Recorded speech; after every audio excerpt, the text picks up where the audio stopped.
You know, there's one question that I get quite a bit. It's a question about sales scripts. Are they good or bad? Are they helpful or unhelpful? Today on 5-Minute Sales Training, we'll talk about sales strategy, scripts versus structure.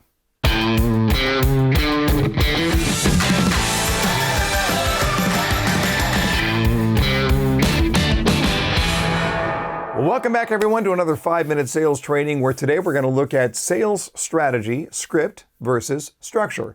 If you're new here, hit that subscribe button, please. And every time you watch, if you could hit the like button, we really appreciate it. Now, sales managers or salespeople will ask me my opinion on a scripted sales presentation from time to time. And I just direct it back at you and ask you the question, do you know when someone is using a memorized script with you? And of course the answer is yes, we can hear a memorized script coming from a mile away. And here we have some boondoggle keychains, a must-have for this season's fashion. It's very interesting to note that one very large home building company several years ago took this approach of having their salespeople memorize a long series of questions. And they were told that they had to ask these questions in that specific order every single time. So how do you think that went over? Yeah, you guessed it, the buyers hated it. Because the salespeople said, we're going to go in this direction, and the buyers wanted to go in that direction. Now, that's a problem, and I get it, but here's another problem. And it's the opposite end of this particular spectrum. Can you also tell when salespeople don't have a coherent strategy? So often this is the case where salespeople are left to do what they want.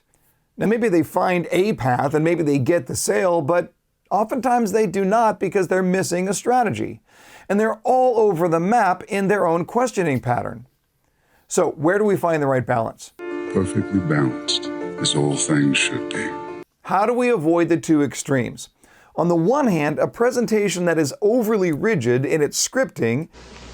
Well, Joan, I'm very proud of Baby Steps and enormously gratified by its success.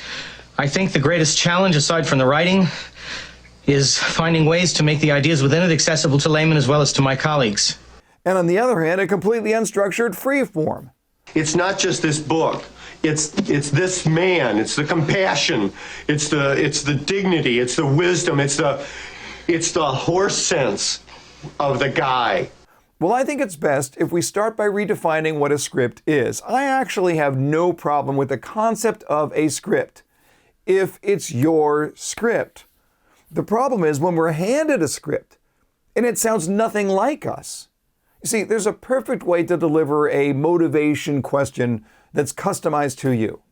There are 100 different ways to use the summary close. And you have to decide, well, what's the best way for me? What does my voice sound like? If you look at it this way, great screenwriters don't just write for the part, they adapt for the performer.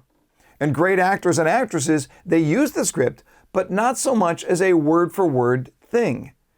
At least not the good ones. Acting! Yes, thank you! Take one of the most famous lines in movie history, Humphrey Bogart saying to Ingrid Bergman, looking at you, kid. Now that line, interestingly enough, was totally improvised. It was also totally consistent with the script. You see, in a movie or a play, the purpose of the script is not to get the words out. The purpose of the script is to give a path so that everybody who's taking part in that scene knows where this is going. But oftentimes the very best of things happen when we use the script as a structure and then adapt according to the exchange with the person I'm talking to. And that's what we want to see. A sales structure that allows you to vary with your customer. So I would just challenge you and ask you this question. If I asked you to write down in bullet points your sales structure, could you do it? I'm not asking you to write up a script. I'm just asking you to write out the strategy. You see, when I have some structured points in my mind, then while I'm talking to my customer, or more specifically, while my customer is talking to me, I'm not thinking about my next line.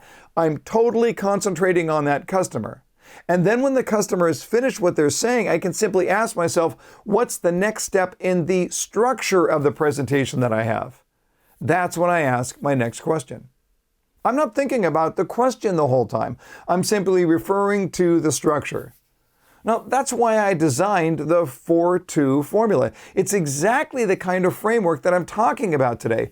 4 discovery questions followed by 2 solution questions that will help guide you all the way from the first handshake to the final close. Now, if you're in new home sales, this is the most proven structure out there. You can learn more at jeffshore.com/42FA. So I'll just ask you, how well structured is your presentation? And is it well structured enough that allows you to start thinking of the perfect way to be able to ask these questions? That's when you're performing at your peak level. Hey, thanks for watching today's 5-minute sales training. Until next time, learn more to earn more.